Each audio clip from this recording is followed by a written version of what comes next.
Oh, magandang umaga, mga Pilipinas. So, ngayon nakikita mo kami, naglalakad kami, di ba? Nakita mo nga ba ang kaulapan, sinasabi nga, di ba, na nakapagpasok ng bagong taon ay bago rin ang kapaligiran.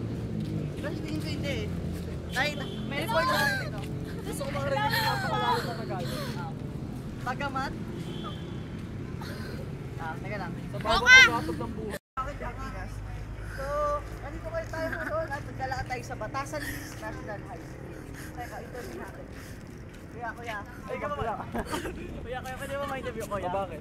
Kuya, bakit? Kuya, kasi kuya, hindi ba kuya bagong taon na? Kuya, anong aking may pagdito mo, kuya? Anong New Year resolution mo? Di na magsusugal. Saan tayo?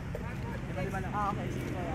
Kuya, meron bang binanggit sa inyong New Year's resolution na hindi na po kayo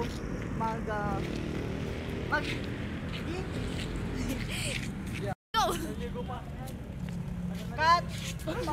Ngayon ko na naman, makapag-text na yung umagi, grabe. No!